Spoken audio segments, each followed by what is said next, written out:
Hello student, this is Arvinder from Pathmaker Academy. Welcome to my YouTube channel. आज हम discuss करेंगे आज आपकी इंग्लिश की क्लास में जो हमने सेशन लिया है उस लिया है आपका वर्ब। जैसे आप सभी जानते हैं कि अभी तो जो हमने इंग्लिश का जो क्लास स्टार्ट कराया है था इंग्लिश लैंग्वेज का इंग्लिश ग्रामर में पार्ट्स ऑफ स्पीच लेके चले। सबसे पहले हमने, अगर आपको याद हो, फर्स्ट वीडियो में हमने समझाया सेंटेंसेस क्या होते हैं, वर्ड, करेक्टर, सेंटेंस। ठीक है, नेक्स्ट हमने लिया था कहते कि parts of speech. Parts of speech में एक एक टाइप लेके चल रहे हैं जो क्लासिफिकेशंस कराया था, अगर आपको याद भी हो। और हमने उसको डिस्क्राइब भी किया मैंने कि पार्ट्स ऑफ स्पीच को 9 पार्ट्स में डिवाइड किया। ठीक है ना, तो नाउन आपका हो गया। अगर वीडियो नहीं देखा है बच्चे तो सबसे पहले मैं आपसे रिक्वेस्ट करूंगी कि हमारी पहले प्रीवियस जितनी भी वीडियो अपलोडेड है हमारे चैनल पे आप पहले उनको देखिए। नाउन हो चुका है कंप्लीट, प्रोनाउन कंप्लीट हो गया है। आज हमने थर्ड टॉपिक लिया है पार्ट्स ऑफ स्पीच का वर्ब। क्या समझते हैं वर्ब से? वर्ब से मतलब, अगर मैं आपसे पूछूं कि वर्ब क्या है तो आप बोलेंगे क्रिया। क्रिया से मतलब नहीं है बच्चे, मुझे खाली आपकी तो डेफिनेशन नहीं पूछनी, सभी बच्चों को मालूम है कि वर्ब क्या होता है। नाउन की डेफिनेशन, प्रोनाउन की डेफिनेशन, वर्ब की डेफिनेशन, एडजेक्टिव की डेफिनेशन, एडवर्ब, ये सभी आप बच्चे आप फर्स्ट टू सेकेंड क्लास में बड़े अच्छी तरह से सबको याद होती है कि वर्ब क्या है। जनरली अगर मैं बात करूं वर्ब क्रिया है, आप वो तो जानते हैं, मतलब एक्शन वर्ब। आपको ये भी ध्यान होगा, बार बार हर क्लास में हर वीडियो में मैंने आपको बताया कि अगर हम सब्जेक्ट की बात करते हैं, कोई भी सेंटेंस अगर सब्जेक्ट एंड वर्ब की बात कर रहे हैं तो सब्जेक्ट एंड वर्ब मिलके क्या बनते हैं बच्चे? कॉल्स बनते हैं। आप मुझे बताइए, क्या सब्जेक्ट अपने आप में वर्ब के बिना, अगर मैं आपसे कहूं कि वर्ब आज अगर सब्जेक्ट को आइडेंटिफाई कर दे, सिंपली सी बात है, अगर मैं आपसे कहूं राम, तो राम से क्या आइडेंटिफाई हो रहा है? यानी सब्जेक्ट अपने आप में अधूरा है जब तक उसके साथ कोई वर्ब ना मिल जाए। ठीक है, वर्ब मतलब मान लीजिए मैं आपसे कह रही हूँ स्लीप, ठीक है, या हम कह रहे हैं प्लेस, तो ये क्या है? एक्शन है ना, कोई वर्ब आप क्या कर रहे हैं? एक्शन हो रहा है। ठीक है, क्रिया हो रही है। तो जब तक वर्ब नहीं मिलती किसी भी सब्जेक्ट के साथ वो अपने आप में इनकम्प्लीट है। तो अगर सब्जेक्ट में, अगर सेंटेंस कब कंप्लीट होता है? जब उसमें सब्जेक्ट वर्ब प्लस ऑब्जेक्ट होता है, तो इसे आप क्या बोलते हैं बच्चे? सेंटेंस। क्लियर है की बात? अगर मैं कॉल्स की बात करती हूँ तो कॉल्स में क्या होता है? सब्जेक्ट एंड वर्ब मिलकर क्या बनता है? कॉल्स बनता है। अगर सेंटेंस की हम बात करते हैं तो सब्जेक्ट प्लस वर्ब प्लस मिलकर क्या बनता है? आपका ऑब्जेक्ट बनता है। अब जरा देखिए, मैं आपसे यहाँ पे ये कहती हूँ कि जैसे हमने सिंपली वो दिया, कहते कि अगर वर्ब की बात, वर्ब में मैं आपसे ये कह रही हूँ, कहते कि हमें क्या लेंगे? डेफिनेशन की बात कर रहे हैं, तो डेफिनेशन से हटकर अगर आप सिंपली आप देखते हो वर्ब क्या कहते हैं, वर्ब का क्या आइडेंटिफाई करता है? वर्ब आपका, जैसे अभी मैंने बोला, एक्शन आइडेंटिफाई करता है। ये तो कह रहे हैं कहते कि एक्शन आइडेंटिफाई करता है, एक्शन मतलब कार्य। ठीक है ना, जैसे यहाँ पे क्या कार्य था कि यहाँ पे क्या कह रहा है, किससे क्लियर हो रहा है कि राम क्या है? सोता है, राम खेलता है, ये तो चीज। तो बिना वर्ब के कोई भी सेंटेंस अपने आप में कंप्लीट नहीं है, चाहे वो कॉल्स है चाहे सेंटेंस है। सेंटेंस कब कंप्लीट होगा? जब उसके साथ ऑब्जेक्ट भी लग जाएगा। कॉल्स कब बनती है? जब सब्जेक्ट एंड वर्ब मिलता है। अब मैं आपसे कहूँ कहते कि वर्ब से आप क्या क्या आइडेंटिफाई कर सकते हैं, कैसे समझा सकते हैं वर्ब से? ये तो क्लियर हो गया, सभी बच्चे जानते हैं, छोटी क्लास में हमें पता होता है action is called a verb. ठीक है ना, एक्शन जहां पे भी आइडेंटिफाई हो रहा है वो वर्ब कहलाती है। तो इसके साथ साथ आप क्या देखते हैं? इसके साथ साथ एक्शन तो चलो हमने देख लिया, ठीक है, एक्शन भी कह सकते हैं, आपने स्टेट भी कह सकते हैं, और एक पोजीशन। पोजीशन तो जानते हो, जैसे एज एग्जाम्पल मतलब अधिकार वाली बात। एक्शन जहां पे, जैसे मैंने यहाँ पे क्या एक्शन हो रहा है? खेलने का एक्शन हो रहा है। यहाँ पे कौन सा एक्शन हो रहा है? सोने का एक्शन हो रहा है। स्टेट भी तो आइडेंटिफाई करता है वर्ब। देखिए, एक्शन की बात मैंने इसलिए बोली क्योंकि हम छोटी क्लासेस में जब भी पढ़ते हैं सभी स्टूडेंट्स को मालूम है एक्शन, लेकिन अब आप जब एग्जाम्स की प्रिपरेशन कर रहे हैं, कॉम्पिटेटिव लेवल की एग्जाम्स की प्रिपरेशन कर रहे हैं, तो तुम्हारा माइंड भी आपका हाई लेवल का होना चाहिए, थोड़ा उसको डेवलप करेंगे। ठीक है ना, अब यहाँ पे एक्शन तो समझ रहा है, स्टेट का मतलब क्या है? कोई अवस्था बताना। ठीक है, और जो पोजीशन का मतलब हो रहा है यहाँ पे, पोजीशन का मतलब है अधिकार बताना। कैसा अधिकार? जैसे एज एग्जाम्पल में आपसे, यानी कि फंक्शंस के अकॉर्डिंग अगर हम वर्ब को डिवाइड कर रहे हैं तो कितने में कह सकते हो आप? कहते हैं कि वर्ब को मेन वर्ब और एक्सिलरी वर्ब। क्लियर है इतनी बात? अब बात करते हैं, कहते हैं कि सिंपली हमने मेन वर्ब को किसमें, इसको आप ऐसे करो, वर्ब को रहने दीजिए, आप वर्ब को ऐसे समझो कि अगर क्लासिफिकेशन, यहाँ क्लासिफिकेशन की बात कर लेते हो कि क्लासिफिकेशन को मेनली वर्ब को अपने 2 पार्ट्स में डिवाइड करा। एक तो हो गया मेन वर्ब। मेन वर्ब का मतलब होता है मुख्य क्रियाएं, ठीक है। एक्सिलरी वर्ब को हम दूसरे नेम में बोल लेते हैं हेल्पिंग वर्ब। अब बात आती है मेन वर्ब। मेन वर्ब को अगर मुझे फंक्शंस के अकॉर्डिंग कैटेगराइज करना है, यानी कि फंक्शन यानी कि कार्य के हिसाब से उसका क्या कार्य है, किस तरीके से उसको डिवाइड करेंगे, तो हम उसको दो पार्ट्स में डिवाइड कर लेते हैं। एक तो हो जाता है आपके पास तीन ही कह सकते हैं आप इसे, ट्रांजिटिव वर्ब। अभी मैं आपको साथ साथ क्लियर कराऊंगी। एक होता है आपके पास इंट्रांजिटिव वर्ब,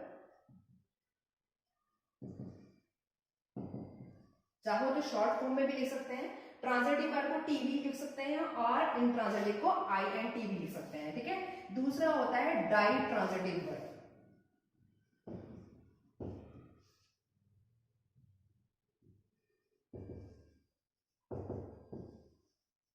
ठीक है, किसमें डिवाइड कर लिया हमने, मेन को तीन पार्ट्स में डिवाइड कर लिया, transitive verb, ditransitive verb और इंट्रांजिटिव वर्ब। इसका चाहे आप ऑर्डर चेंज कर सकते हैं, ट्रांजिटिव के साथ आप डाई ट्रांजिटिव रख लो और इंट्रांजिटिव अलग कर दो, किसी तरीके से भी आप कर लो, आपको जैसा इजी लगता है। इसमें उससे कोई फर्क नहीं पड़ता। मान लीजिए हमने यहाँ पे इसको कर दिया आपका डाई ट्रांजिटिव, ये सॉरी इंट्रांजिटिव,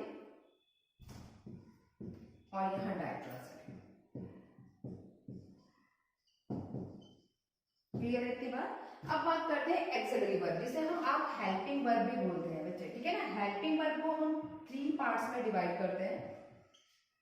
पहला जो हो जाता है आपके पास, इसे हम बोलते हैं प्राइमरी।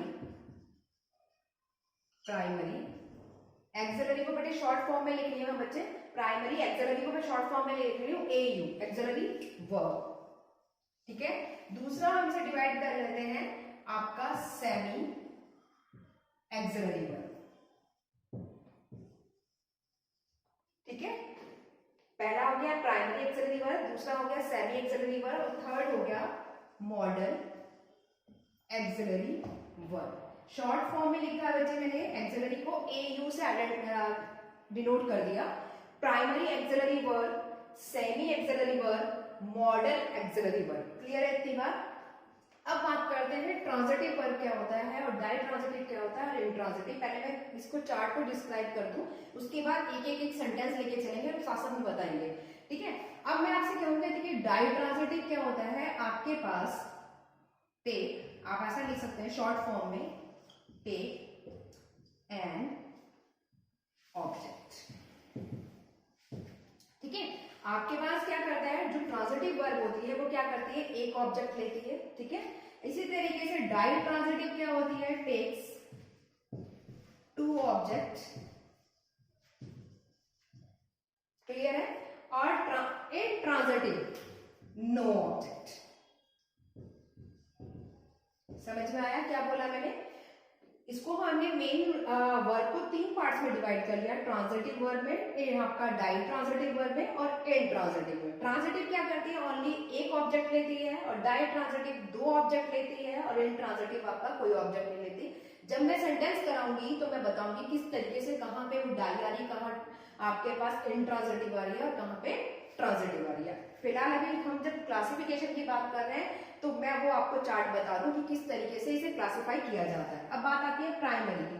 सेमी एक्सिलरी वर्ब अलग है, मॉडल एक्सिलरी वर्ब अलग है, और प्राइमरी की बात करते हैं तो वो अलग है। अब बच्चे देखिए, इसको भी हम तीन पार्ट में डिवाइड करते हैं। प्राइमरी एक्सिलरी वर्ब को मैं ऊपर लिख देती हूँ, ठीक है। अगर मैं प्राइमरी एक्सिलरी की बात करती हूँ, देखिए यहाँ से इतना रफ कर देते हैं हम।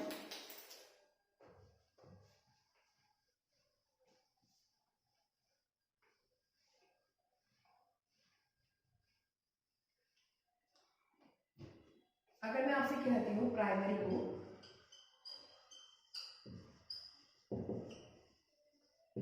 हमने कितने पार्ट में करा, तीन पार्ट में करा। पहला वाला मैंने आपको बोल दिया कि जैसे आप लेते हैं वर्ब टू बी, नीचे आ नहीं रहा था बच्चे, अगर मैं चार्ट्स को नीचे करती तो आपको विजिबल नहीं होता बोर्ड पे लिखा हुआ, इसलिए मैंने ऊपर लिख दिया। आप ऊपर से चार्ट को जो मैंने लिखा हुआ है ऊपर से आप उसको एज इट इज कॉपी कर लीजिएगा। वर्ब टू बी पहला आता है प्राइमरी क्लास, आपके पास जो प्राइमरी एक्सिलरी वर्ब है उसको हमने फर्स्ट पार्ट में बांटा, यानी कि फर्स्ट पार्ट में उसको डिस्क्राइब कर रहे हैं, उसे बोलते हैं वर्ब टू बी। अब देखिए वर्ब टू बी में क्या आता है, वर्ब टू बी में आता है आपके पास is, am, are, was, were, being और बीइंग। क्लियर है इतनी बात। अब बात करते हैं जो दूसरे पार्ट की बात कर रही हूँ। देखिए मैंने एरो बना रखे हैं यहाँ पे 1 2 3, और अगर दूसरे उसकी बात करते हैं सेकंड पार्ट की, तो मैं लिखती हूँ यहाँ पे वर्ब टू डू। अब टू डू में क्या आते हैं, देखिए डू, डज और डिड। क्लियर है इतनी बात। थर्ड में कहती हूँ वर्ब टू हैव, ठीक है। अब हैव में क्या आ रहा है, टू हैव में इसमें हम यूज करते हैं हैज, हैव एंड हैव। इतनी बात क्लियर होती है। तो मेनली मैंने क्या करा, प्राइमरी एक्सिलरी वर्ब को 3 पार्ट्स में डिवाइड कर दिया। वर्ब टू बी में आपके पास is, am, are, was, were, being आ गया। टू बी में to do, does and did. Verb to have में हैज, हैव एंड हैड। अब आते हैं सेमी एक्सिलरी वर्ब में। सेमी एक्सिलरी वर्ब की अगर मैं बात करूं तो सिंपली इसमें जो वर्ड्स यूज होते हैं वो आप लिख लीजिए कि सेमी एक्सिलरी वर्ब में जो हम वर्ड्स यूज करते हैं वो करते हैं, एक तो आपके पास डेयर, एक आपका नीड, ठीक है, और एक आता है यूज्ड टू। 3 वर्ड्स यूज होते हैं किसमें, सेमी एक्सिलरी वर्ब में, डेयर, नीड और यूज्ड टू। क्लियर। अब आते हैं मॉडल एक्सिलरी वर्ब में। मॉडल एक्सिलरी वर्ब में बच्चे आप क्या क्या यूज करते हैं, मॉडल एक्सिलरी वर्ब भी मैं आपका ऊपर नोट कर देती हूँ क्योंकि यहाँ नीचे इतना स्पेस नहीं है कि आपको क्लियर हो। तो देखिए जरा यहाँ पर,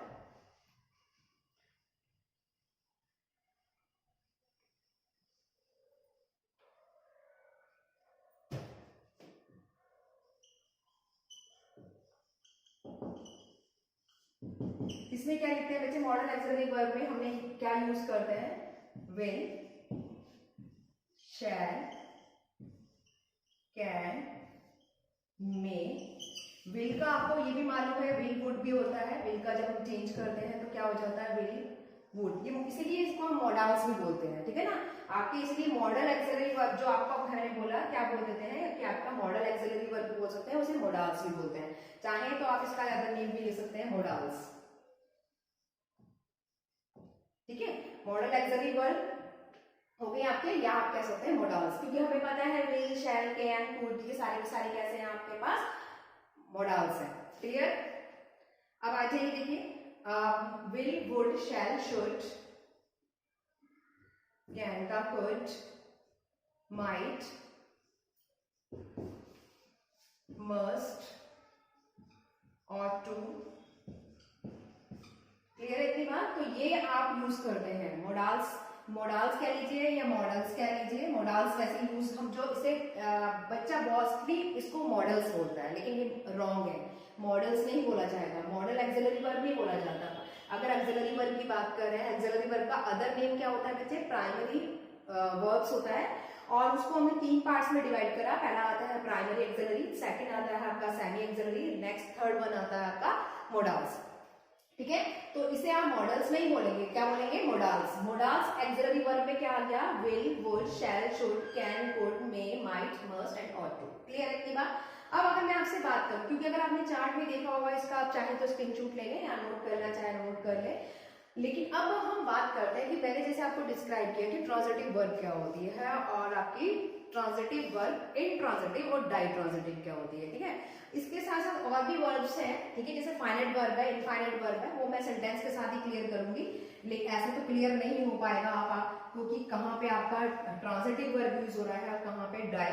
विद एग्जाम्पल अगर आप करेंगे तो आप इजीली उसके कंसेप्ट को क्लियर कर पाएंगे, ठीक है ना। अगर सिंपली मैं आपको ऐसे एक्सप्लेन करूँ तो आपको क्लियर नहीं होगा। हम एग्जाम्पल के साथ साथ समझते हैं। इसको हम रफ कर देते हैं। पहले हमने लेते हैं एग्जाम्पल आपके मिक्स ले लेते हैं, चलो, ट्रांजिटिव का भी और डाई ट्रांजिटिव का भी और इंट्रांजिटिव का भी। सिर्फ आपको इतना याद रखना है कि जो डाई आपके पास जो ट्रांजिटिव वर्ब है उसमें मैंने क्या बताया था, टेक वन ऑब्जेक्ट। क्लियर है इतनी बात। और डाई में मैंने क्या बताया, टेक 2 ऑब्जेक्ट। और इंट्रांजिटिव में क्या बताया, नो ऑब्जेक्ट। अब एग्जाम्पल लेते हैं, देखिए मैंने एग्जाम्पल लिखा है,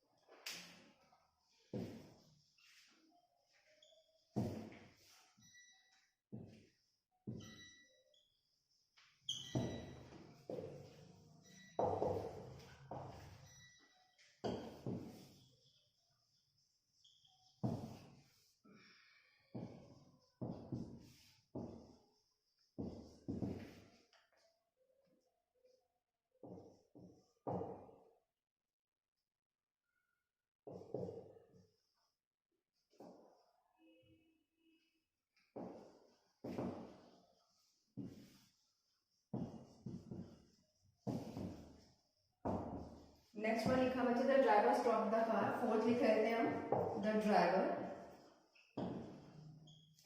स्टॉप्ड सडनली।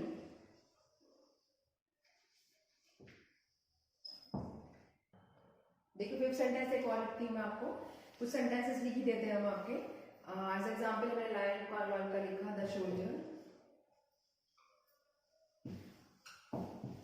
Fought bravely. 6 लिखा हमने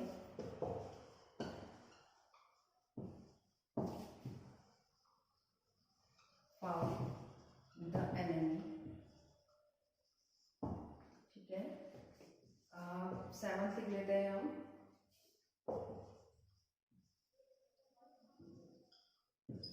he laughed।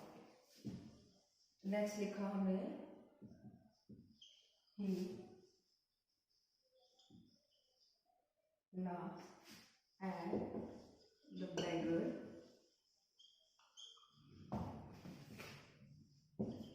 नेक्स्ट लिखा हमने Kunal gave me a pen। 10th लिख लिया my mother cooks food for me। ठीक है, अभी इतने सेंटेंसेस लिख लेते हैं, फिर आगे इसको और बता देंगे। अब आप जरा मुझे ये बताइए, जैसे मैं आपसे ये कह रही हूँ सेंटेंसेस में, देखिए यहाँ पे लिखा है द लॉयन फाउंड ब्रेवली। आप सिंपल आप मुझे बताओ, मैंने अभी थोड़ी देर पहले बताया कि सेंटेंस में कैसा होता है सब्जेक्ट, यानी कि सेंटेंस की जब भी मैं स्ट्रक्चर की बात करूंगी बच्चे, स्ट्रक्चर हमेशा क्या कैसे स्पेसिफाई होता है, subject plus verb plus object.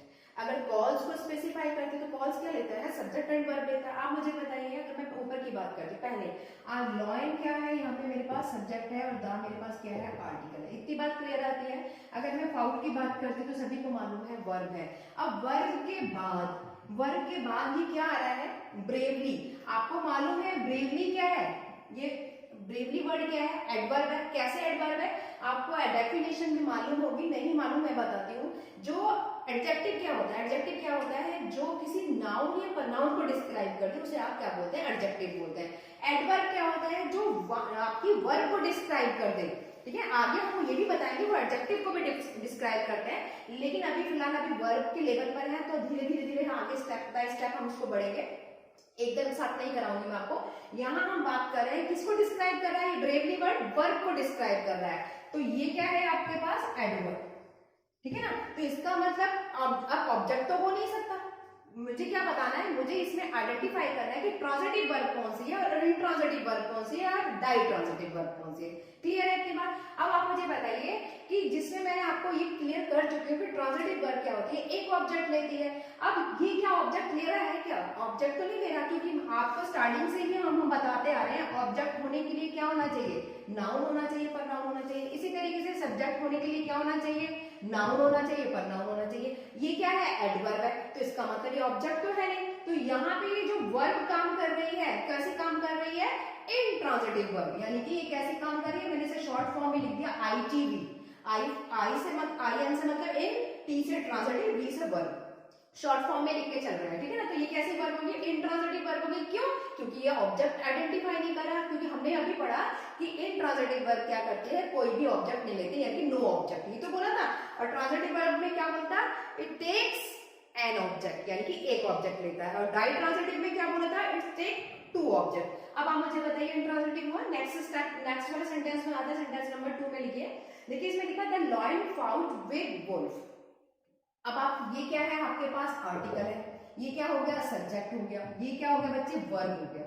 ठीक है, अब आपको पता है विद क्या हो गया, प्रीपोजिशन हो गया। अब वुल्फ क्या हो गया, ऑब्जेक्ट हो गया, जो किसको आइडेंटिफाई कर रहा है, नाउन को आइडेंटिफाई कर रहा है। तो नेचुरली सी बात है, यहाँ पे जो वर्ब काम कर रही है किसको डिस्कस, यानी कि यहाँ से ऑब्जेक्ट लिया ना, किसके साथ लड़ा, वो किसके साथ लड़ा, यानी कि फाउट लड़ा किसके साथ, वुल्फ के साथ। तो आपको अब मिला, ऑब्जेक्ट मिला, तो यानी कि यहाँ पे वर्ब कैसे होगी आपके, ट्रांजिटिव वर्ब। मैंने शॉर्ट फॉर्म में लिख दिया टीवी मतलब ट्रांजिटिव, टी आर, टीवी वो वाला टीवी मत समझिएगा, इसका टी आर कर देते हैं, चलो टी आर मतलब ट्रांजिटिव, वी फॉर वर्ब। इतनी बात क्लियर है।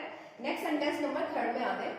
इसमें लिखा था ड्राइवर स्टॉप द कार। आप खुद ही देखिए यहाँ पे, यहाँ द की बात कर रही हूँ, आर्टिकल हो गया, ड्राइवर आपके पास बच्चे सब्जेक्ट हो गया, यानी कि मेन सब्जेक्ट हो गया, स्टॉप आपका बस स्टॉप स्टॉप स्टॉप यानी कि वर्ब की थर्ड फॉर्म है आपके पास। अब यहाँ पे हमने जो वर्ब यानी कि मेन वर्ब हो गया, ये तो पता है मेन वर्ब, लेकिन ये काम किस कैसा कर रही है, ट्रांजिटिव वर्ब बनने का काम कर रही है, इंट्रांजिटिव ऑब्जेक्ट ले रही है बच्चे। तो यहाँ पे ये क्या हो गया, आर्टिकल हो गया, द क्या हो गया, ऑब्जेक्ट। ऑब्जेक्ट होने के लिए क्या होना चाहिए, नाउन। नाउन तो है ही, तो इसने क्या करा, ऑब्जेक्ट लिया, तो ये कैसी वर्ब हो गई, मेन वर्ब तो है, लेकिन कैसी वर्ब है, ट्रांजिटिव वर्ब आपके पास। क्लियर है इतनी बात? तो इसको TRV के नाम से रिप्रेजेंट कर देते हैं, ठीक है। मेन वर्ब तो है, लेकिन मेन वर्ब कैसा काम कर रही है, ट्रांजिटिव वर्ब बनने का काम कर रही है। सेंटेंस नंबर 4 में आइए, देखिए द ड्राइवर स्टॉप सडनली, यहाँ पे लिखा है ड्राइवर स्टॉप सडनली, फिर वही चीज आ गई, सडनली अचानक रोका उसने। क्या रोका, कुछ एक्शन आपके पास, एक्शन आपके पास, स्टॉप रोका, क्या रोका ये नहीं पता, ठीक है ना। तो आपके पास ऑब्जेक्ट तो नहीं मिला ना, एक्शन तो हुआ, लेकिन जो एक्शन होने में कहीं पे ट्रांसफर नहीं हुआ। आप ऐसा कह सकते हैं कि ट्रांजिटिव वर्ब में आप एक्शन करने के बाद ट्रांसफर भी तो होना चाहिए। तो आप यहाँ पे देखिए स्टॉप तो हुआ, लेकिन अचानक रोका, लेकिन क्या चीज रोकी, बस रोकी, कार रोकी, साइकिल रोकी, ट्रक रोका, ये नहीं मालूम। तो यहाँ पे ये सडनली वर्ब कैसा कर रहा है, क्या है, एडवर्ब है। और एडवर्ब क्या होते हैं, जो वर्ब को डिस्क्राइब करते हैं। अब ऑब्जेक्ट तो है नहीं, तो यहाँ पे ये स्टॉप कैसे बच्चे, कैसे होगी, इन ट्रांजिटिव वर्ब, यानी कि मेन वर्ब तो है, लेकिन इन ट्रांजिटिव वर्ब बनने का काम कर रही है। नेक्स्ट आ जाइए, द सोल्जर फाउट ब्रेवली, वही चीज आई, ब्रेवली वर्ड आपके पास कैसा है बच्चे, एडवर्ब है। और एडवर्ब क्या है, तो अब एडवर्ब है तो ऑब्जेक्ट नहीं है, तो यहाँ पे जो मेन वर्ब है ये किसका काम कर रही है, आपका इंट्रांजिटिव वर्ब बनने का काम कर रही है। आई थिंक आपको मैंने इतने सारे 5-6 सेंटेंस यहाँ तक समझा रही है, समझ में आ रहा होगा कि ट्रांजिटिव वर्ब क्या होती है, इंट्रांजिटिव क्या होती है। नेक्स्ट वाले पर आते हैं, the soldiers fought the enemy. आपको मालूम चल गया, यहाँ पे फाउट कैसा हो गया, मेन वर्ब है, और यहाँ पे ये क्या है, ऑब्जेक्ट जो नाउन बनने का काम कर रहा है। तो यानी कि यहाँ पे जो मेन वर्ब है, कौन सी वर्ब बन रही है, ट्रांजिटिव वर्ब बन रही है, क्योंकि आपके साथ ऑब्जेक्ट ले रही है। कैसा, कैसे लड़ा, किससे लड़, किसके साथ कह रहा है, the soldier fought the enemy. Clear इतनी बात, ठीक। अब यहाँ पे अब आप ऐसा भी कह सकते थे, विद एनिमी भी कर सकते थे, ठीक है। अब आप आ जाइए नेक्स्ट वाले सेंटेंस नंबर 7 में। यहाँ देखिए, यहाँ पे ही लव्स। अब आप बताइए कोई ऑब्जेक्ट है इसके बाद, सिंपल। और दूसरी बात, ये सेंटेंस भी नहीं है, ये सेंटेंस क्या, ये क्या है, कॉज है, खाली सब्जेक्ट प्लस वर्ब, कोई ऑब्जेक्ट नहीं लिया है इसने अपने साथ। तो कैसा, ये क्या है, सेंटेंस नहीं है, कॉज है, जो सब्जेक्ट एंड वर्ब मिलकर बनता है उसका, उसे क्या बोलते हैं, कॉज, यानी कि वाक्य।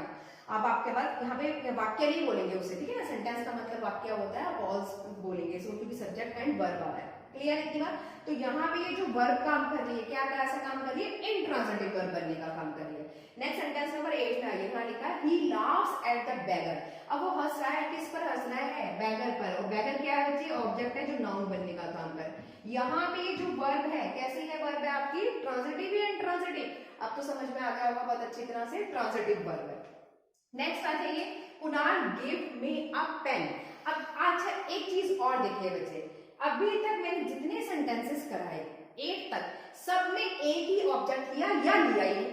जितने सेंटेंसेस कराए उसमें या तो एक ऑब्जेक्ट ले रहा है वर्ब अपने साथ, या फिर ले ही नहीं रहा, ठीक है ना। अब इस सेंटेंस में आ जाओ, सेंटेंस नंबर 9 में, इसमें लिखा है कुणाल गिव मी अ पेन।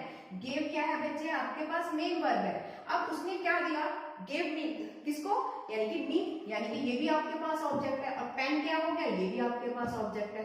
ये क्या है, नाउन, और ये क्या है, प्रोनाउन ना। आपके पास मैंने बताया भी था कि जिस समय नाउन वाला चैप्टर कराया था, टॉपिक कराया था, नाउन में भी बताया, प्रोनाउन में भी बताया, जब सेंटेंसेस को ब्रेक करना सिखाया, कि या तो ऑब्जेक्ट क्या होते हैं, नाउन होते हैं, प्रोनाउन होते हैं।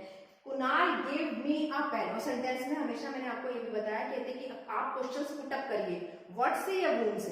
क्वेश्चन जब भी आप पुट अप करेंगे तो व्हाट गिव, तो उसने क्या दिया, पेन। क्लियर है? तो आपको रिप्लाई क्या मिला, किसका पेन मिला, रिप्लाई किसका मिला, पेन का मिला। किसको दिया, वो गिव, तो आपको रिप्लाई मिलेगा मी का, ठीक है ना। तो ह्यूमन बींग्स के लिए जब भी आप क्वेश्चंस को पुटअप करते हैं, तो आप कैसे, यानी कि क्वेश्चंस पुटअप करने पर जब भी आपको रिप्लाई मिलता है, वो हमेशा किसका मिलता है, ऑब्जेक्ट का मिलता है। ह्यूमन बींग्स के लिए आपको स्टार्टिंग में मैंने बताया था, टू वूम और फॉर वूम का यूज करके हम क्वेश्चंस को पुटअप करते हैं।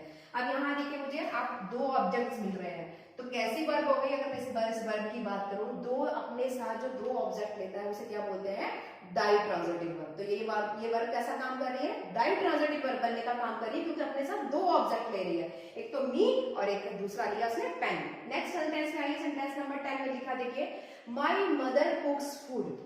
अगर मैं यहाँ पे बात करूं तो माई क्या है बच्चे? प्रोनाउन है। मदर कैसा हो गया आपके पास, यानी कि पूरा अगर सेंटेंस की बात करें तो सब्जेक्ट हो गया, कुक्स क्या हो गया आपके पास? वर्ब। क्लियर है इतनी बात? अब फूड फॉर मी, किसके लिए बनाया उसने?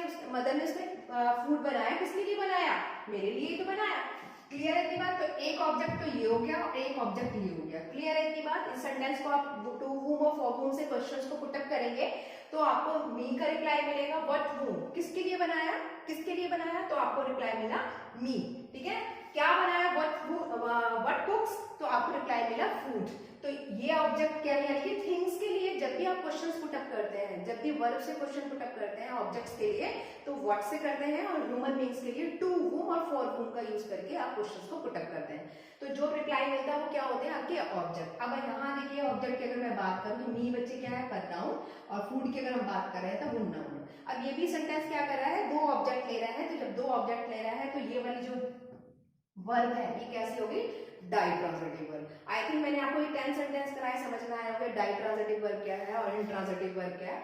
अब आपको साथ में एक वर्ब का एक पार्ट और होता है, उसको भी साथ के साथ ही क्लियर कर लेते हैं। उसे हम बोलते हैं फाइनाइट वर्ब और नॉन फाइनाइट वर्ब। अब देखिए जरा फाइनाइट वर्ब और नॉन फाइनाइट वर्ब क्या होता है, उसे भी समझते हैं। अच्छा, एक चीज और बताइए, जब मैं क्लासिफिकेशन करवा रही थी आपसे तो हमने वहां पे एक वर्ड यूज किया था, हेल्पिंग वर्ब और ऑक्सिलरी वर्ब। ठीक है ना, मैंने आपसे बोला ऑक्सिलरी वर्ब को आप हेल्पिंग वर्ब भी बोल लेते हैं। ठीक है ना, और इसी अब आप मुझे बताइए कि कैसे आपको पता चलेगा कि जो हेल्पिंग वर्ब है यहाँ पे ये हेल्पिंग वर्ब बनने का काम कर रही है या मेन वर्ब बनने का काम कर रही है, उसको भी साथ के साथ ही क्लियर कर लेते हैं। एज अ एग्जाम्पल के साथ ही हम उसको डिस्कस करते हैं ताकि आपको क्लियर हो जाए कि कहाँ पे तो वो हेल्पिंग वर्ब बनने का काम कर रही है और कहाँ पे वो मेन वर्ब बनने का काम कर रही है। देखिए जरा कैसे। अब आप मुझे बताइए कि जब हमने उसको डिस्कस किया था तो मैंने बोला कि एक्सिलरी वर्ब को का अदर नेम हेल्पिंग वर्ब होता है। ठीक है ना, क्लियर? मैं कुछ सेंटेंस लिखती हूँ, सेंटेंस से समझाती हूँ कि कहाँ पे वो मेन वर्ब बनने का काम कर रही है और कहाँ पे वो एक्सिलरी वर्ब बनने का काम कर रही है। वैसे मैंने पहला सेंटेंस लिखा he is a good boy, दूसरा लिखा मैंने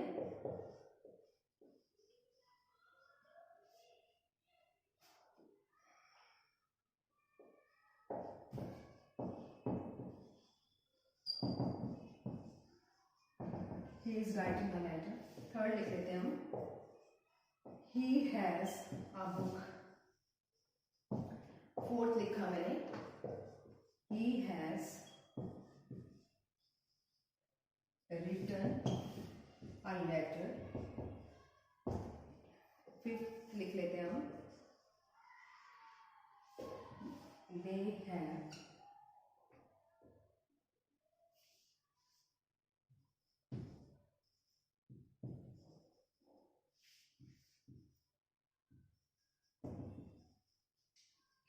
और एक और लिख लेते हैं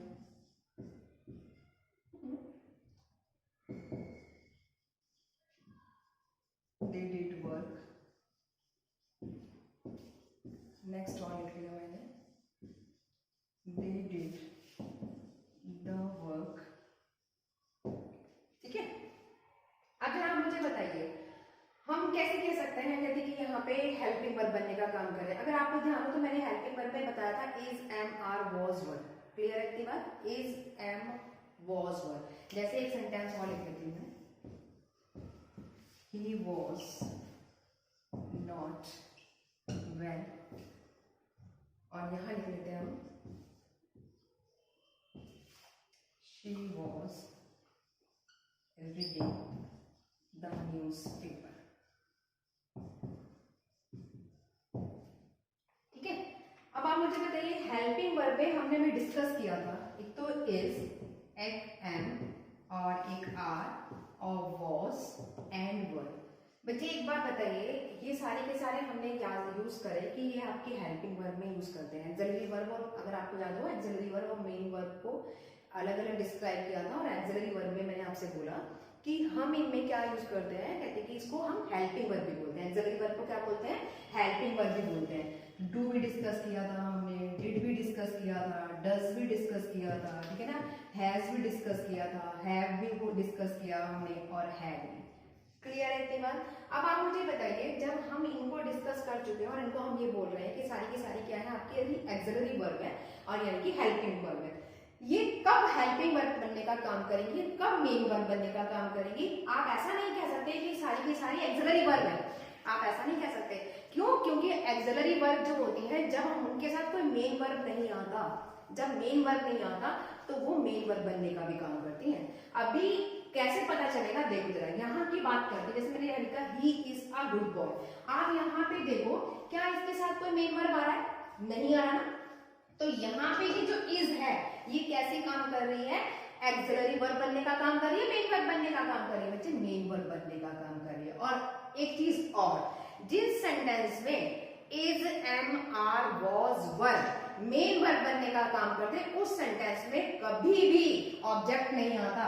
ये जो बॉय है आपको दिख रहा है ऑब्जेक्ट, लेकिन बॉय है नहीं ऑब्जेक्ट। ये क्या हो जाता है आपके पास? सब्जेक्ट कॉम्प्लीमेंट बनने का काम करता है। जिन सेंटेंसेस में is, am, are, was, were main verb बनने का काम करते हैं, उन सेंटेंसेस में ऑब्जेक्ट नहीं आता, वहां क्या आता है बच्चे? सब्जेक्ट कॉम्प्लीमेंट आता है। आप इसको मेन वर्ब बोल सकते हैं, लेकिन है ये लिंकिंग वर्ब। काम किसका कर रही है? लिंकिंग वर्ब बनने का काम कर रहा है। क्लियर है इतनी बात? सेंटेंस नंबर 2 में आप खुद ही देखिए, यहाँ पे कुछ काम नहीं हो रहा है, ऑब्जेक्ट नहीं है, वो तो बता रहा है कि एक अच्छा लड़का है, स्टेटमेंट दिया, उसने कॉम्प्लीमेंट दिया है, ठीक है ना, क्या दिया है? कॉम्प्लीमेंट दिया है कि एक अच्छा लड़का है। तो जो कॉम्प्लीमेंट हुआ यानी कि इज, यहाँ पे जो इज काम कर रहा है वो किसका काम कर रहा है? मेन वर्ब बनने का काम कर रहा है। सेंटेंस नंबर 2 में आइए, सेंटेंस नंबर 2 में देखो, he is writing a letter, यहाँ बोला है he is writing a letter, यहाँ पे इज की बात हो रही है।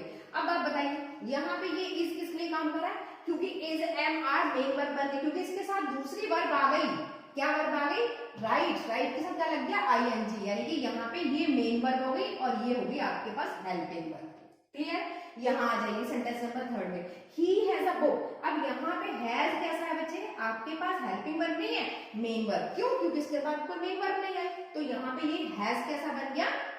Main verb. तो मैं आपको वही चीज कहना चाह रही थी कि ऑक्सिलरी वर्ब जो और हेल्पिंग वर्ब जो होते हैं, अगर किसी के साथ मेन वर्ब नहीं आती तो जो ऑक्सिलरी वर्ब्स है वो मेन वर्ब भी बन सकती है, ठीक है ना, मेन वर्ब बनने का भी काम करती है। अब इस सेंटेंस में देखिए, यहाँ पे तो ये मेन वर्ब है, ठीक है ना, write, write, wrote, written third form है, हैज लगा हुआ है, तो ये हैज कैसा हो गया आपके पास? यहाँ पे ये हेल्पिंग वर्ब बनने का काम कर रही है। नेक्स्ट आइए सेंटेंस नंबर 5 में, लिखा है they have written a letter. अब रिटन क्या है बच्चे? थर्ड फॉर्म, यानी कि मेन वर्ब है और यहाँ पे हैव का यूज हुआ है, यानी कि हेल्पिंग वर्ब। क्लियर है इतनी बात? सेंटेंस नंबर 6 में आइए, 6 में लिखा है दे डिड वर्क। अब देखिए यहाँ पे डिड क्या है बच्चे? मेन वर्ब या हेल्पिंग वर्ब?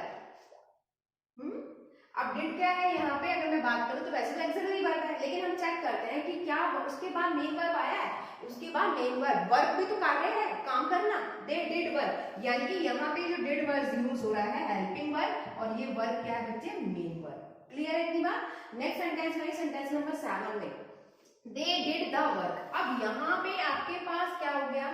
डिड जो है वो मेन वर्ब बनने का काम कर रहा है। अब देखो क्यों, आप मुझे बताइए, यहाँ पे ये तो सब्जेक्ट हो गया, सब्जेक्ट के बाद वर्ब आती है, और वर्ब के बाद आपके पास यहाँ पे आप मुझे बताओ कि हमने यहाँ पे यूज करा, क्योंकि सेंटेंस में जब आप यूज कर रहे हैं दे डिड, अब आप बताइए डिड वर्क। अब हमने यहाँ पे क्या कहा? यहाँ पे ये जो वर्क है ये क्या है बच्चे? ऑब्जेक्ट है, क्योंकि इसके बाद क्या लगा है? आर्टिकल लगा है। अब यहाँ पे जो डिड वर्ड यूज हो रहा है किसका काम कर रहा है? मेन वर्ब बनने का काम कर रहा है, क्योंकि इसके बाद कोई भी अदर वर्ब नहीं है। लेकिन इस सेंटेंस में आप यहाँ पे देखो, यहाँ पे मेरे पास क्या है? सब्जेक्ट है, उसके डिड है, डिड के बाद क्या आ गया? कोई और ऑब्जेक्ट नहीं आया, तो यहाँ पे हमने यहाँ पे ये जो वर्क वर्ड है वो कैसा है? यानी कि यहाँ तो आपके पास डिड जो यूज हो रहा है वो मेन वर्ब का, और यहाँ पे डिड यूज कैसा हो रहा है आपका? हेल्पिंग वर्ब का। क्लियर है इतनी बात? है वर्ड वही, यहाँ पे भी वर्क यूज किया, यहाँ पे भी वर्क यूज किया, यहाँ पे डिड किया, यहाँ पे भी डिड किया, लेकिन यहाँ हमने बोला डिड, क्योंकि वर्क से, और ये क्या है? नाउन, ठीक है ना, नाउन से पहले क्या आ गया आपके पास? आर्टिकल। क्या अब आप मुझे बताओ, जब आर्टिकल आ गया तो ये वर्ब से पहले कभी आर्टिकल नहीं आता, वर्ब से पहले कभी आर्टिकल नहीं आता, ये वर्ब नहीं है, इसका मतलब आर्टिकल कौन लेता है? नाउन लेता है। तो नाउन क्या हो गया? ऑब्जेक्ट हो गया। तो यहाँ पे ये ऑब्जेक्ट हो गया, ये आपके पास, तो ये क्या हो गया आपके पास? Main verb. लेकिन यहाँ पे क्या है? यहाँ आपके बीच में कहाँ आर्टिकल तो नहीं है ना, तो ये हेल्पिंग वर्ब हो गया और ये मेन वर्ब हो गया। अब सेंटेंस नंबर 8 में आइए, ही वॉज नॉट वेल। यहाँ देखिए बच्चे, यहाँ पे सब्जेक्ट की बात करें तो ये कैसा हो गया आपके पास, हेल्पिंग वर्ब या मेन वर्ब, क्योंकि मेन वर्ब तो कोई आई ही नहीं इसके बाद, तो ये जो है वॉज है तो एक्सिलरी वर्ब, लेकिन यहाँ पे वो कैसा काम कर रही है, मेन वर्ब बनने का काम कर रही है। नेक्स्ट आ जाइए, शी वॉज। अब देखिए यहाँ पे वॉज, इसके बाद क्या आ गया, मेन वर्ब आ गया, और यहाँ पे ये कैसा काम कर रही है, हेल्पिंग वर्ब बनने का काम कर रही है। आई थिंक आपको समझ में आया होगा मैं कहना क्या चाह रही थी, कि जो आपकी एक्सिलरी वर्ब्स आती हैं, तो वो एक्सिलरी वर्ब जो होती है वो इज, एम, आर, वॉज, वर जो है आपकी, हैज है, हैव है, हैड है, ये सारी आपकी जो एक्सिलरी वर्ब है, ये अगर इनके साथ मेन वर्ब नहीं आ रही है तो ये मेन वर्ब बनने का भी काम करेंगी, ठीक है ना। लेकिन अगर मेन वर्ब इनके साथ अटैच है सेंटेंस में, तब यहाँ पे क्या करेंगी, एक्सिलरी वर्ब बनने का काम करेंगी।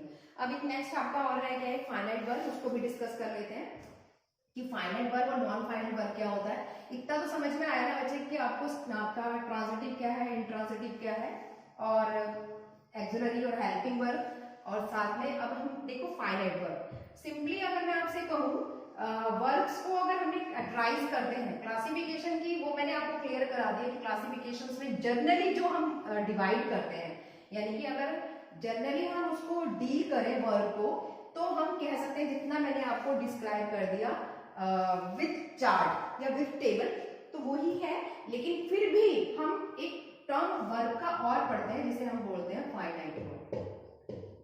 फाइनाइट का दूसरा नाम बच्चे होता है फिक्स्ड वर्ब। अब देखो फिक्स्ड वर्ब को क्या कहते हैं, ठीक है। अगर मैं इसकी डेफिनेशन की बात करूं, फिक्स्ड वर्ब की डेफिनेशन की बात करूं, तो हम ये से कह सकते हैं विच अकॉर्डिंग टू,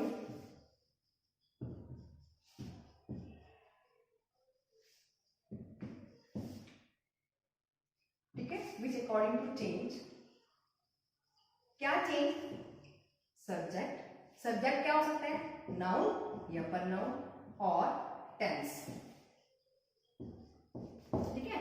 और दूसरा आप ये भी कह सकते हैं कि जैसे ही टेंस और सब्जेक्ट चेंज होता है, जैसे ही टेंस और सब्जेक्ट चेंज होता है, इसका इफेक्ट पड़ता है पूरे सेंटेंस पे। देखो कैसे, अभी बताऊंगी। दूसरा होता है non finite.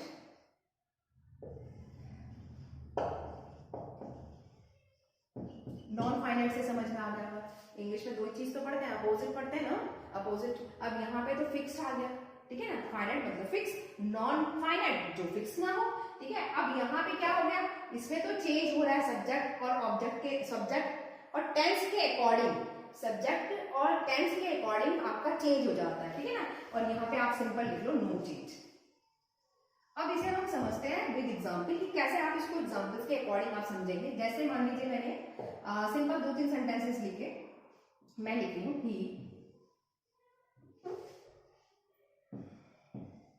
he likes to read,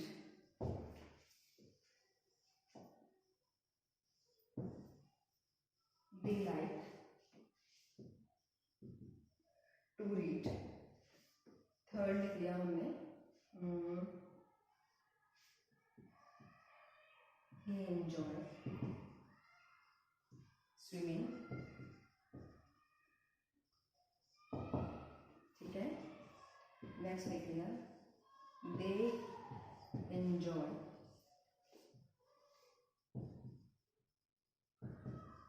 swimming। Fifth लिख लिया हमने he dislike smoking,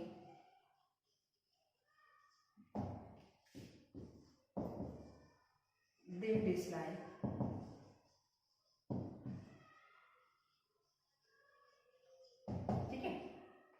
सेंटेंसेस लिखे, हम समझते हैं कि कहाँ पे नॉन फाइनाइट है और कौन सा फाइनाइट है। देखिए जरा मैंने ऊपर सिंपल लिखा मैंने कि which according to change. Simply आपको बस कुछ नहीं करना, आपको ये ध्यान रखना है कि अगर टेंस, बच्चे एक बार बताइए, जब वर्क करेंगे तो ही टेंस चेंज बनेगा। टेंस कैसे पता चलेगा, काल कैसे पता चलेगा, वर्किंग कैसे पता चलेगी, टाइम्स के अकॉर्डिंग तो आप किसी सेंटेंस को, टेंस को डिस्क्राइब करते हैं या आइडेंटिफाई कर पाते हैं या समझा पाते हैं।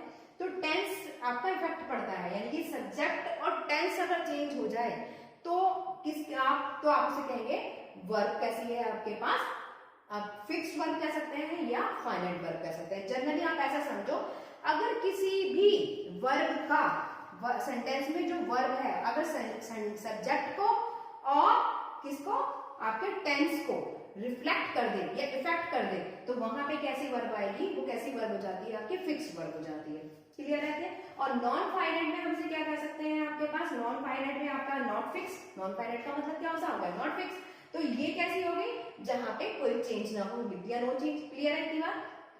अब जरा आप मुझे बताइए, और एक चीज और देखिएगा बच्चे कि नॉन फाइनाइट में हम जो यूज कर लेते हैं, खैर चलो वो तो बात की बात है, जीरेंट पार्टिसिपल्स और इन्फिनेटिव यूज करते हैं, लेकिन चलो वो तो हम खैर बाद में डिस्कस करेंगे। लेकिन जरा आप यहाँ देखिए कि यहाँ पे मैंने कुछ सेंटेंसेस लिखे हैं कि कैसे पता चलेगा कि आपके पास कि ये फाइनाइट वर्ब है, नो आपका, हमने यहाँ पे लिखा with change according to such a change subject और टेंस। कैसे चेंज हो रहा है आपका, क्या, सब्जेक्ट और टेंस। सिंपली मैंने यहाँ पे लिखा ही लाइक्स टू रीड। अब जरा आप यहाँ देखिए, यहाँ पे मेरे पास सब्जेक्ट ये था बच्चे, और यहाँ मेरे पास सब्जेक्ट ये था, यहाँ पे वर्ड वही है लाइक और लाइक्स, और यहाँ मैंने यूज क्या करा है, यहाँ पे तो मैंने लिखा कैसा, लाइक्स, और यहाँ पे लाइक। तो आप ये देखिए कि आपका सब्जेक्ट के अकॉर्डिंग टेंस भी तो चेंज हो रहा है, तो सिंपली हमें वो ये कहना चाह रही हूँ कि आपने यहाँ पे क्या करा, आपने वर्ब को चेंज कर दिया, यानी कि सब्जेक्ट के अकॉर्डिंग चेंज कर रहे हैं। यहाँ सब्जेक्ट आपके पास कैसी फॉर्म में है, सिंगुलर फॉर्म में है, तो आपने लिखा लाइक्स, यानी कि आपने जो फॉर्म लगाई वो कैसी वर्ब कैसा यूज कर रहे हैं, सिंगुलर फॉर्म में यूज कर रहे हैं। और जैसे ही आपको सब्जेक्ट आपका प्लूरल फॉर्म में मिला, तो आपने क्या यहाँ पे लगा दिया, वर्ब भी प्लूरल। तो अगर आप चेंज कर रहे हैं सब्जेक्ट और टेंस के अकॉर्डिंग, अगर चेंजेस हो रही है वर्ब सब्जेक्ट और टेंस के अकॉर्डिंग, सब्जेक्ट कैसा है, सिंगुलर है, तो वर्ब चेंज हो गई, वर्ब सब्जेक्ट कैसा है, प्लूरल है, तो वर्ब चेंज हो गई। इसी तरीके से जब चेंज हो रहा है तो वो कैसे हो गई, आपकी फाइनाइट वर्ब हो गई। क्लियर है, तो समझ रहे हैं? तो यहाँ पे ये जो वर्ब काम कर रही है, ठीक है ना, ये वर्ब जो काम कर रही है वो कैसी वर्ब है बच्चे, आपकी फाइनाइट वर्ब। क्लियर है इतनी बात? तो यहाँ पे वर्ब कैसा हो गया, फाइनाइट वर्ब, FV के नाम से लिख देती हूँ मैं, ठीक है। और सिंपल एक चीज और देखिए, यहाँ पे लिखा टू रीड, रीड भी तो वर्ब है। अगर हम यहाँ पे जो वर्ड यूज कर रहे हैं, क्योंकि नॉन फाइनाइट में जब यहाँ पे बात करते हैं तो read, read, swimming, swimming, smoking, ये भी तो वर्ब है। कैसी वर्ब है, वर्ब की फर्स्ट फॉर्म के साथ क्या लगा दिया, ING लगा दिया। यहाँ पे भी वर्ब की फर्स्ट फॉर्म में क्या लगा दिया, ING, और यहाँ पे भी मैंने क्या लगा दिया, ING, और यहाँ पे भी मैंने क्या लगा दिया, ING। क्लियर है इतनी बात? और अब आप बताइए, जब आपकी वर्ब की फर्स्ट फॉर्म के साथ टू आ जाता है, तो मैं वही चीज बता रही थी यहाँ पे जो मैंने एरो बनाए थे, तो ये क्या बनता है, नॉन फाइनाइट वर्ब में आपके पास जो आता है वो जीरेंट, ये आगे कराएंगे हम आपको, जीरेंट भी कराऊंगी, पार्टिसिपल्स भी कराऊंगी, इन्फिनेटिव भी कराऊंगी, लेकिन अभी वर्ड सेंटेंस में यूज हो गए थे तो इसलिए मैंने बता दिया आपको, जीरेंट, इन्फिनेटिव और आपका पास पार्टिसिपल्स। क्लियर है? तो नॉन फाइनाइट में हम इनका भी जिक्र करते हैं, इनको भी पढ़ते हैं, इन्फिनेटिव, पार्टिसिपल्स एंड जीरेंट। अब जैसे यहाँ पे देखो, आपको मालूम है मैंने जब वर्ब का चैप्टर कराया था तो, और प्रोनाउन का जब चैप्टर कराया था उसमें मैंने बताया था कि वर्ब की फर्स्ट फॉर्म से पहले अगर टू आ जाए, ठीक है, तो उसे क्या बोलते हैं, इन्फिनेटिव।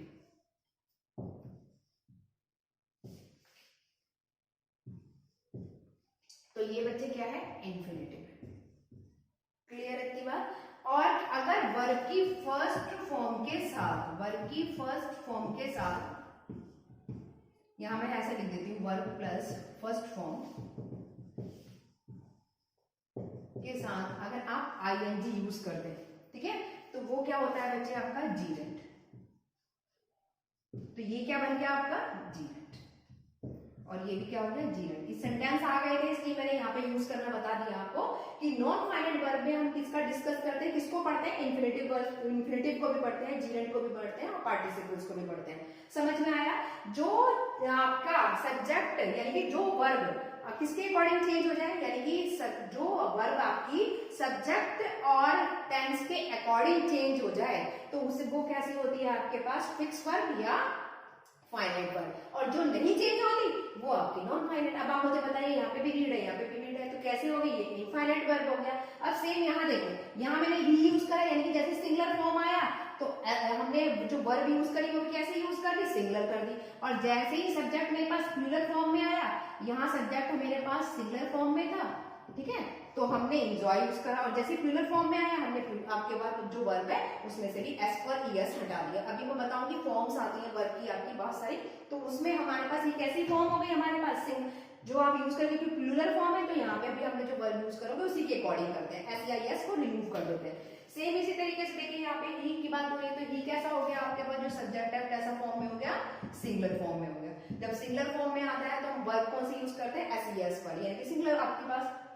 क्लियर है की बात। अब यहाँ पे जो स्मोकिंग वर्ड यूज हो रहा है बच्चे, वर्ब की फर्स्ट फॉर्म के साथ आईएनजी आ रहा है, जो वर्ब की फर्स्ट फॉर्म के साथ आईएनजी आ गया तो ये क्या बच्चे बन गया, जीरेंट। तो आप अगर जीरेंट तो है, लेकिन अब यही तो पढ़े थे अभी नॉन फाइनाइट वर्ब में, नॉन फाइनाइट वर्ब में जो चेंज नहीं होता उसके अंदर तो इंफिनिटिव पार्टिसिपल्स और जीरेंट है, तो आप ये है क्या, जीरेंट। और वैसे अगर वर्ब की बात करें तो कैसी वर्ब होगी, नॉन फाइनाइट, ठीक है ना, एनवी के नाम से डिनोट कर दिया, और फाइनाइट वर्ब को मैंने एफवी के नाम से डिनोट कर दिया, यानी कि ये एफवी है, ये भी एफवी है।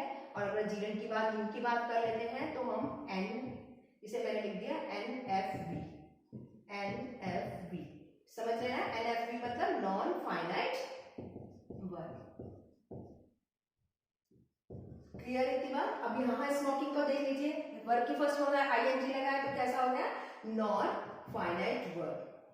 और काम किसका हो रहा है, इसमें वर्ब क्या है, ये जीरेंट। तो जीरेंट है क्या, आपके वर्ब की फर्स्ट फॉर्म आईएनजी तो लग रहा है, तो ये तो चेंज नहीं हुआ, तो हमारे पास डिसलाइक वर्ड कैसा हो गया, ये आपके पास जो वर्ब हो गई ये फाइनाइट वर्ब हो गई। क्यों, क्योंकि सब्जेक्ट के अकॉर्डिंग चेंज हो गई, सिंगुलर फॉर्म था सिंगुलर में आ गया, और प्लूरल फॉर्म में, क्योंकि दे कैसा है प्लूरल, तो प्लूरल फॉर्म में डिसलाइक यूज कर दिया, ठीक है ना।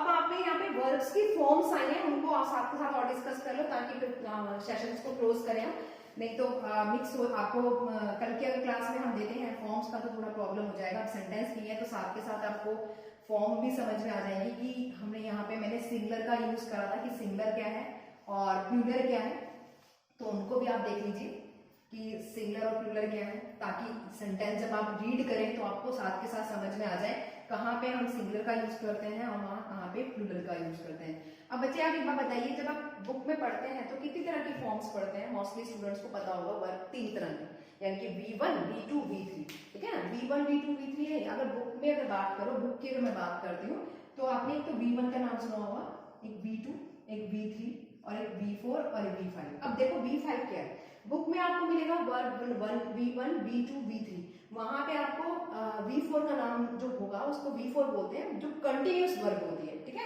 कंटिन्यूस वर्ब जिसमें आईएनजी लगा हुआ होता है उसे हम V4 बोलते हैं। और V5 कौन सी होती है, जो पार्टिसिपल्स होती है, ठीक है ना, सॉरी जो V3 जो होती है वो पार्टिसिपल्स होती है, V4 कौन सी होती है, कंटिन्यूस में होती है। अब V5 कौन सी होती है, जिसमें हम सिंगुलर फॉर्म करते हैं। देखो जरा समझा दूंगा, जैसे मैं V1 की बात करती हूँ तो अगर V1 की मैं बात करी तो आप इसे ऐसा समझ लीजिए, सिंपल प्रेजेंट समझ लो इसे आप, यानी कि V1 में क्या आता है, सिंपल प्रेजेंट, प्रेजेंट तो जानते हैं ना, टेंस तो जानते हैं, प्रेजेंट मतलब वर्तमान की बात हो रही है, और कैसी फॉर्म आती है, इसमें प्लूरल फॉर्म आती है। अभी एग्जाम्पल लेके मैं समझा दूंगी। V2 की अगर मैं बात करती हूँ तो इसमें मेरे पास आती है पास्ट, V3 की अगर हम बात करते हैं तो इसमें मेरे पास आता है पास्ट पार्टिसिपल्स, और परफेक्ट भी कह सकते हैं आप इसके अंदर, ठीक है।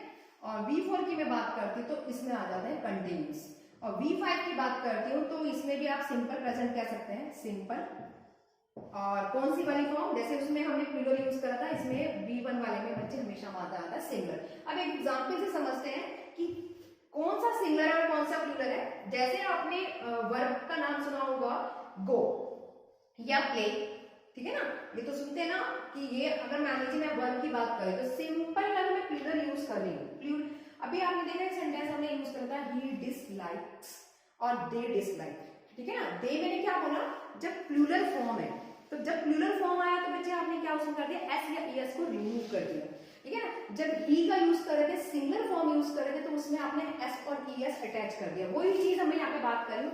मान लीजिए मैंने एक एग्जाम्पल ले लिया गो, अगर आप फॉर्म यूज कर रहे हैं, आप जब सेंटेंस आपके पास प्लूरल फॉर्म में आ रहा है, कैसे फॉर्म में आ रहा है, प्लूरल में, यानी कि दे, तो आप क्या यूज करेंगे, गो।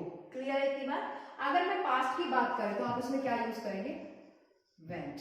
अगर पार्टिसिपल्स की बात कर रही हूं तो आप उसमें क्या यूज करते हैं, थर्ड फॉर्म आती है, यानी कि गो। क्लियर है इतनी बात। अगर इसी तरीके से मैं कंटिन्यूस की बात करूं तो आप इसमें क्या लगाते हैं, गोइंग। और अगर मैं सिंगुलर की बात करती हूँ, सिंगुलर फॉर्म, सिंगुलर मतलब इसके साथ ही लगा हुआ है, शी लगा हुआ है, इट लगा है, तो आप वहां पे गो के साथ क्या करते हैं, गोज, यानी कि एस या एस अटैच कर देते हैं, यानी कि एस और ईएस लगा देते हैं। अब समझ में आया? तो जनरली V5 को S या ES के नाम से भी जान लेते हैं। तो V1 में क्या हो गया, आपके पास वर्ब की प्लूरल फॉर्म आती है, पास्ट में हमारे पास मालूम ही है, V2 में पास्ट आती है, V3 में पार्टिसिपल्स आते हैं, और V4 में हमारे पास कंटिन्यूअस में आ जाती है, और V5 में हमारे पास जो वर्ब आती है वो आपकी सिंगुलर फॉर्म आती है, या ऐसा कह सकते हैं कि S या ES आता है। अब यहाँ पे आप ऐसा भी यूज कर सकते हैं कि जैसे हमारे पास हमने कहा डू, ठीक है, और प्लूरल की बात हुई तो हैव। वेंट की अगर मैं बात कर रही हूँ तो वेंट में यहाँ पे क्या हो जाएगा, डू का क्या हो जाएगा सेकंड फॉर्म डिड, और हैव का क्या हो जाएगा बच्चे हैड। इसी तरीके से गोन, अब यहाँ पे थर्ड फॉर्म में यानी कि पार्टिसिपल्स, इसीलिए मैंने लिख दिया है पास्ट पार्टिसिपल्स एंड परफेक्ट। तो यहाँ पे आप क्या यूज करेंगे, डन, हैव का हैड, गोइंग, इस वाले में देख लीजिए गोइंग का, इसमें कंटिन्यूअस की बात हो रही है तो आपके पास गो का तो हो गया गोइंग, इसी तरीके से डू की बात हो रही है तो डू में क्या कर देंगे आप, डूइंग, और हैविंग। सिंगुलर फॉर्म में आ जाइए, सिंगुलर फॉर्म में हमने क्या करा, मैंने क्या बोला, इसको एस या एस के नेम से भी जान लेते हैं। आप बुक में आपको ये नाम भी मिलेगा, या तो सिंगुलर फॉर्म लिखा होगा या फिर वहां पे लिखा होगा एस या एस।